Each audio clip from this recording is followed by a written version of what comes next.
Va ora in onda Capitaneria di Porto, in vacanza con Radio Libertà. Al timone Antonino Danna. Al timone la follia, ci ritroviamo in alto mare.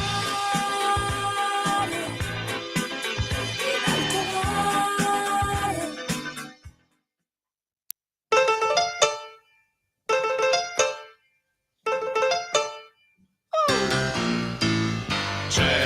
C'è chi soffre soltanto d'amore,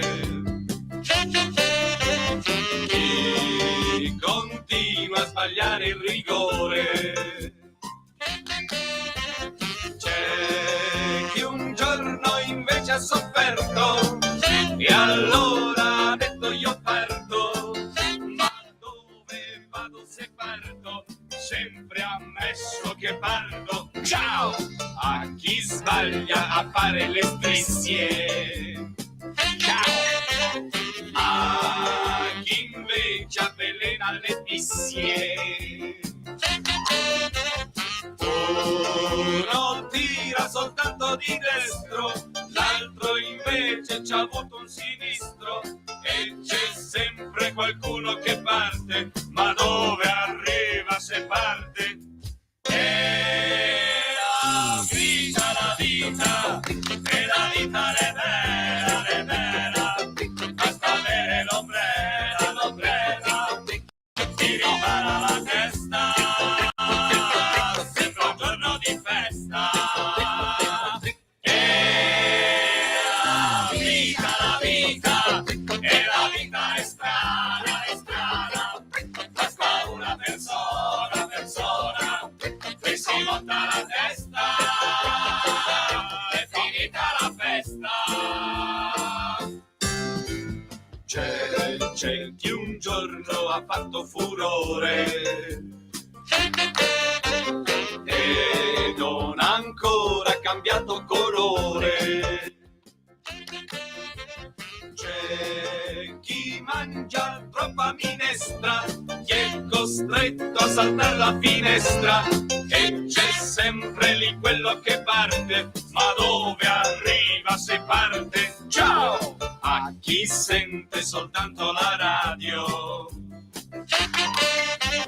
e poi sbaglia ad andare allo stadio. C'è chi in fondo al suo cuore ha una pena, c'è chi invece c'ha un altro problema, e c'è sempre lì quello che parte, ma dove arriva se parte?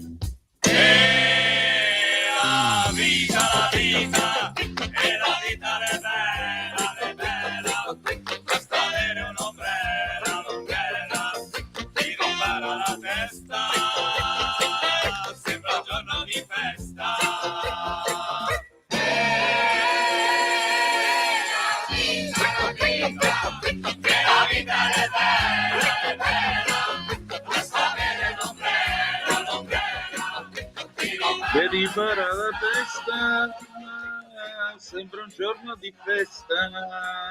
Era l'estate del 1974 e questa canzone, cantata da Cocchi e Renato, La vita è bella, era una delle hit del tempo lanciata da Canzonissima. In quella lontana estate del 1974, all'1:23 del mattino del 4 agosto successe questa cosa qua che io vi leggo da Stampa Sera di lunedì 5 agosto 1974. Bologna, il terrorismo ha nuovamente insanguinato l'Italia, 12 persone sono morte e 48 sono rimaste ferite per una carica di 3 kg di tritolo che ha fatto esplodere e ha incendiato una carrozza del treno internazionale Italicus diretta a Monaco di Baviera. La strage è avvenuta all'1:23 di stanotte, quasi di fronte alla stazione di San Benedetto Val di Sambro, Castiglione dei Pepoli, sulla linea Firenze-Bologna, a 50 km dal capoluogo emiliano. Chi ha messo la bomba a orologeria nel quinto vagone di seconda classe del convoglio voleva che l'eccidio fosse di proporzioni ancora maggiori. Se lo scoppio fosse avvenuto quando il treno era ancora lontano dall'uscita della galleria che attraversa il tratto appenninico, certamente il numero delle vittime sarebbe ora molto più alto. Il convoglio 1486 proveniente da Roma era partito con 17 vetture e circa 400-500 passeggeri da Firenze alle 0:10 con 23 minuti di ritardo e ne aveva accumulati altri 9. Questo sanguinoso attentato è nato probabilmente alla stazione di Firenze, secondo la prima ipotesi avvalorata anche da una testimonianza. Un militare ferito nella sciagura, Giuliano Carletti, di 27 anni, residente a Padova, ha detto agli inquirenti di aver notato un individuo salire sul treno e scenderne subito dopo alla stazione di Firenze. Forse è stato proprio quell'uomo a deporre l'ordigno micidiale. Fu una strage neofascista, questa è la verità storica dell'Italicus, 4 agosto 1974. Era un'Italia vacanziera addormentata esattamente come quella di oggi, ma noi abbiamo il dovere di fare memoria in questo modo. Amiche e amici miei, ma non dell'avventura, buongiorno, siete sulle magiche onde di Radio Libertà. Questa è Capitaneria di Porto, io sono Antonino Danna e questa è la puntata di oggi, lunedì 4 di agosto dell'anno del Signore 2025. Oggi è il Santo Curato d'Ars per gli appassionati. Cominciamo la nostra trasmissione, vi ricordo, date il sangue, in ospedale serve sempre, salverete vite umane, chi salva una vita umana salva il mondo intero.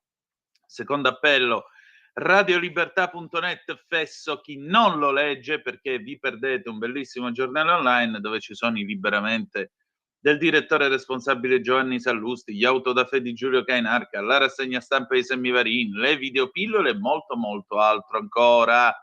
Le coordinate a cui incrociamo 02 9294 7222, il telefono è aperto da questo momento, oppure 340 670 9659 per le vostre zappe o WhatsApp, che dir vogliansi, per i vostri interventi.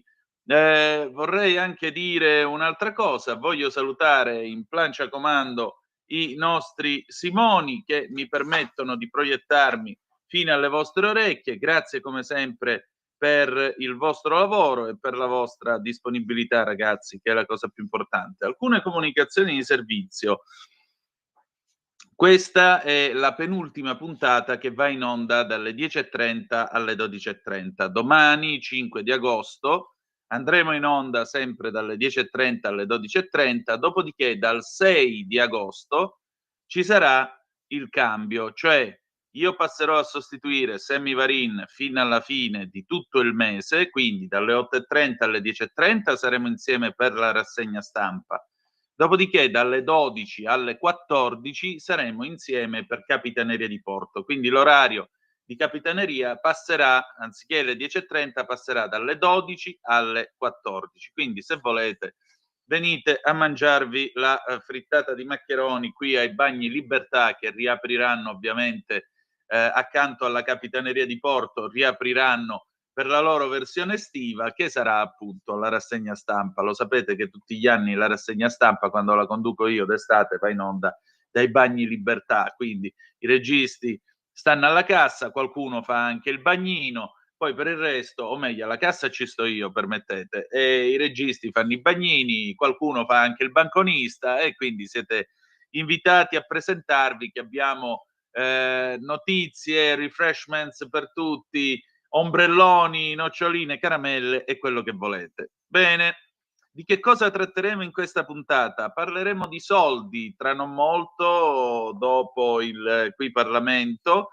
perché è venuto a trovarci il segretario generale della Wilca, Fulvio Furlan, che è il sindacato, uno dei sindacati che si occupa del mondo bancario. Quest'anno compiono pure 75 anni. Ogni lunedì per tutto agosto sarà con noi per portarci nei meandri dei più segreti delle nostre banche e dei nostri soldi. Oggi parleremo di una cosa che probabilmente molti di voi stanno sperimentando, soprattutto se abitano in piccoli paesi, la cosiddetta desertificazione bancaria. Le banche chiudono perché tenere aperti gli sportelli costa, e però questo crea un danno alla comunità, mica soltanto al turista o a me di passaggio con la Vespa che ho bisogno di pigliare 4 soldi contanti che mi servono magari alla pompa di benzina. Ecco, questo è un problema che ha delle ricadute non soltanto sulla praticità di poter prendere dei soldi o andare a incassare un assegno e così via, ma anche altre ricadute sul lavoro e sullo sviluppo. E poi, dopo le 11:35, avremo con noi Maddalena Baldini, giornalista enogastronomica. Lo sapete, nella prima edizione di Zoom lei ha avuto questa rubrica Mangiamondo, dove ci portava in bei posti dove si mangiava anche molto bene. Ecco, in questa puntata torneremo a fare un bel giro turistico insieme a lei e parleremo soprattutto della Campania e delle sue bellezze e del suo cibo. E poi il mercatello riporterò molti di voi a un incubo del 1971. Ve le ricordate le click clack? Oddio, qualcuno ha avuto un brivido sulla schiena. Erano quelle famose palle di plastica che bisognava far battere l'una sull'altra senza rompersi però il polso e senza farsi del male. Ecco, il 1971 fu l'anno in Italia in cui questa cosa esplose in una maniera così drammatica che qualcuno ci si è arricchito e qualcun altro è andato al traumatologico. Insomma, come vedete, cose ce ne sono. È una puntata anche qui abbastanza, diciamo così, calda. Diamo un'occhiata alle agenzie. Ecco, l'ANSA che batte adesso quinta vittima nel Lazio per la West Nile, è morto un 77enne, tra non molto ci sarà l'aggiornamento. Poi abbiamo ancora il delitto di Gemona, la madre sciocchi, il piano era far sparire il corpo, i resti in montagna come desiderava, i verbali della confessione della madre di Alessandro Venier, uccisa e fatta a pezzi, è stata Maylin a chiamare il 112, voleva attendere ma ha avuto una crisi. Il conflitto nel cuore dell'Europa, Kiev, missili ipersonici russi sull'Ucraina occidentale, attacchi ripetuti di droni russi su Odessa. Pallacanestro in lutto, è morto Marco Bonamico, il Marine, fu argento a Mosca. Medio Oriente, la sfida di Ben Gvir con 1200 coloni sulla spianata, dura condanna dell'AP. Ancora un cold case, il giallo del 1988 a Policoro in Basilicata, fu omicidio, riaprire le indagini sulla morte di Luca e Mari Rosa dopo l'ennesimo rigetto di riapertura dell'inchiesta della procura. L'allarme di Science, il patto tra Columbia e Trump, un tragico campanello d'allarme, l'accordo pur di avere fondi una minaccia per le future generazioni, invece continuare a fare le università del WOC è meglio.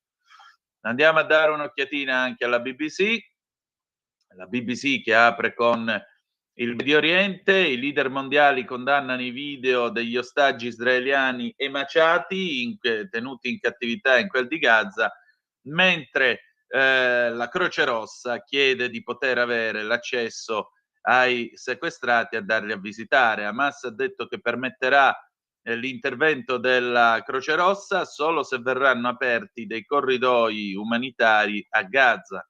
Ancora, a Londra è un momento di dubbio con i cinesi, hacker, cavi segreti e terrori per la sicurezza, la lotta esplosiva sulla nuova ambasciata cinese nel Regno Unito, sarà la più grande ambasciata d'Europa se verrà consentita la sua costruzione, ma quelli che sono contrari alla sua costruzione temono che porti una serie di rischi e di pericoli. Vediamo un po' che altro c'è. Ecco, agli studenti invece universitari cinesi è stato chiesto di fare la spia sui compagni di corso.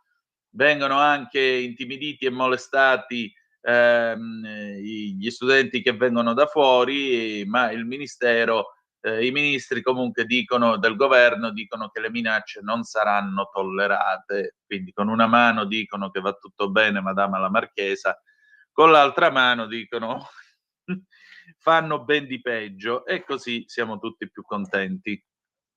Andiamo ancora a dare un'occhiata all'ADN Kronos. L'ADN appunto apre con la notizia di Latina, 77enne morto a Latina per West Nile, la quinta vittima nel Lazio, era ricoverato dal 17 luglio in gravi condizioni, anche lui soffriva di patologie pregresse. Ancora un morto, scrive l'ADN Kronos, a causa del virus West Nile nel Lazio.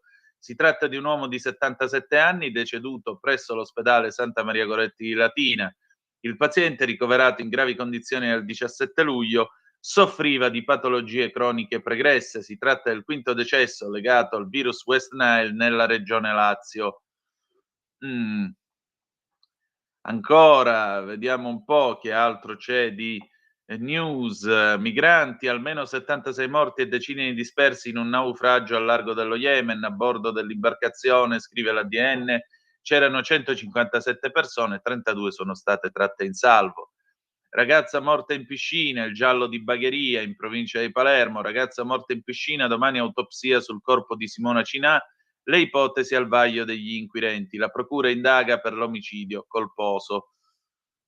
Trump, non penso che a Gaza sia in corso un genocidio. Le sanzioni alla Russia senza il cessate il fuoco in Ucraina. E poi i garanti sono stati al centro migranti in Albania, a Jader, al CPR di Jader. Solo 27 persone potrebbero stare in Italia. La fine del Giubileo dei Giovani, il prefetto si è detto molto soddisfatto. Sono le 11, noi ci fermiamo adesso qui Parlamento con l'onorevole Rossano Sasso e poi ci sentiamo Mani di Liza Minnelli del 1972 e torniamo a tra poco. Stai ascoltando Radio Libertà. la tua voce libera, senza filtri né censura. La tua radio.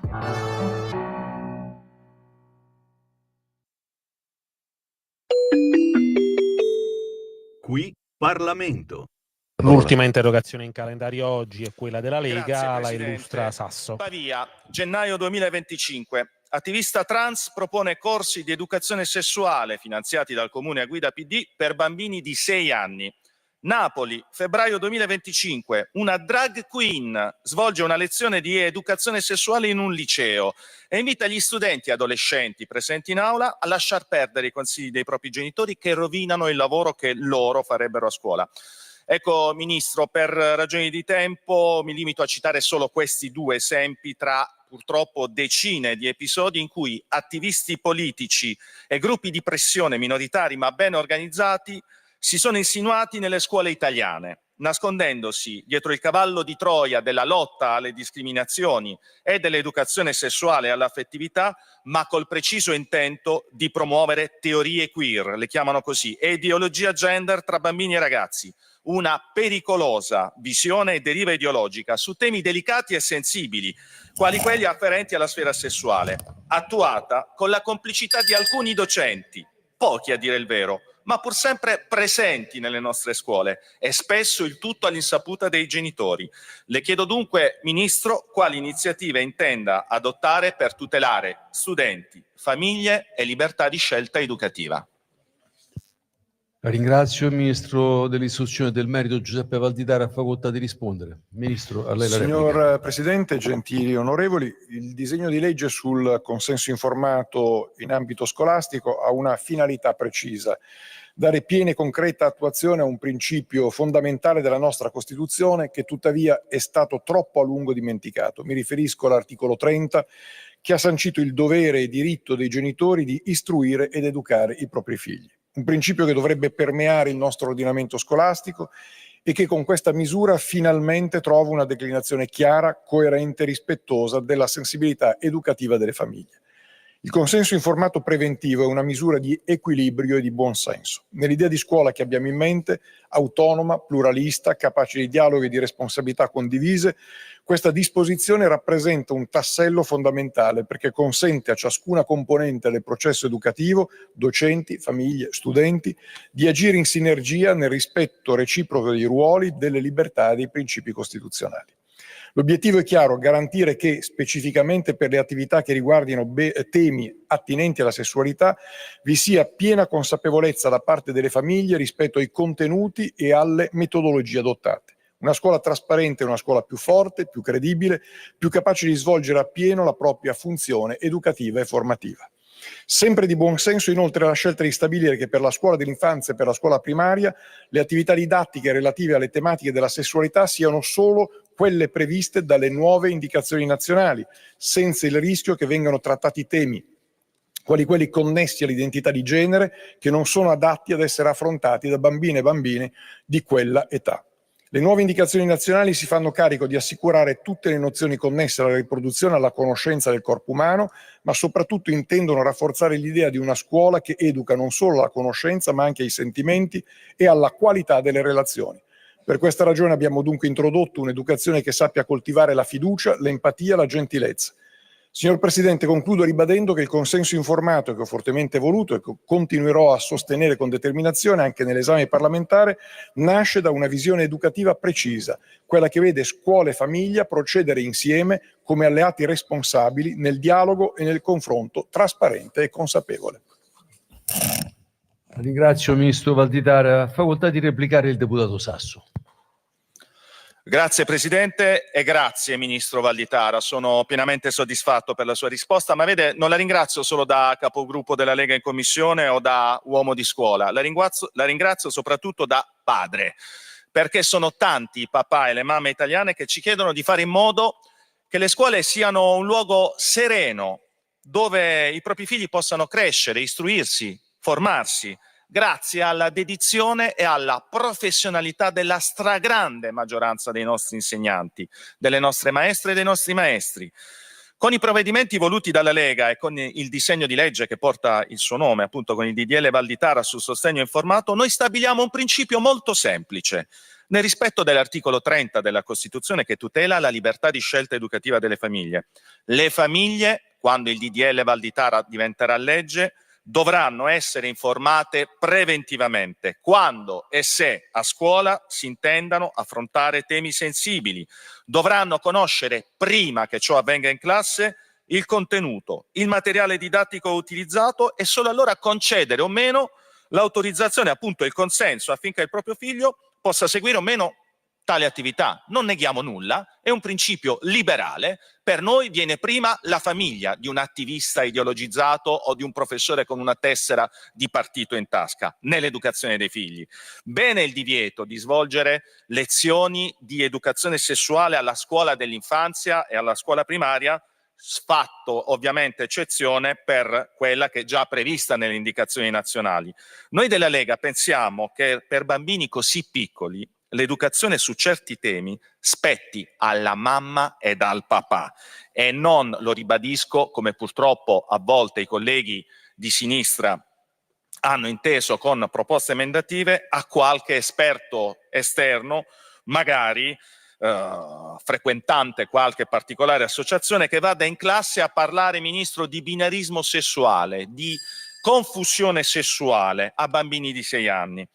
O peggio ancora, come è capitato a volte, di uteri in affitto. I genitori non vogliono questo, i genitori non chiedono questo, come dimostra anche un recente sondaggio di una nota casa appunto demoscopica di sondaggi. Ma al di là dei sondaggi basterebbe andare all'uscita di una scuola qualunque, a Roma o in qualsiasi altra città appena riapriranno, e chiedere ad una mamma o ad un papà, ma ci metto anche i nonni che spesso accompagnano i bambini, i nipotini: tu sei favorevole o contrario all'educazione sessuale a tuo figlio di 6 anni? Beh, guardi, 8 famiglie su 10 hanno già risposto e non penso che 8 famiglie su 10 votino tutte centrodestra o tutte Lega. Qua una riflessione i colleghi la dovrebbero fare. Concludo, Presidente, dicendo che chi discrimina per l'orientamento sessuale sbaglia e va contrastato, perché però chi utilizza la sacrosanta lotta alle discriminazioni come cavallo di Troia per insinuarsi nelle classi delle scuole italiane per promuovere l'ideologia gender, grazie al DDL Valditara sul consenso informato, non avrà vita facile. Grazie Presidente. Qui Parlamento. Money.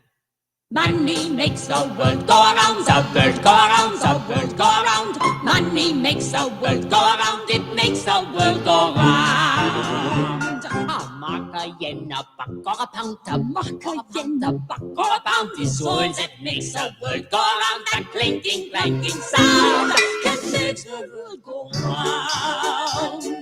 Money, money, money, money, money, money, money, money, money, money, money, money, money. If you happen to be rich and you feel like a night's entertainment, you can pay for the escapade. If you happen to be rich and alone and you need a companion, you can ring ting-a-ling for some mate. If you happen to be rich and you find you are left by your lover and you moan and you groan quite a lot, you can take it on the chin, call a cab and begin to recover on your 14-carat yacht. What? Money makes the world go round, the world go round, the world go round.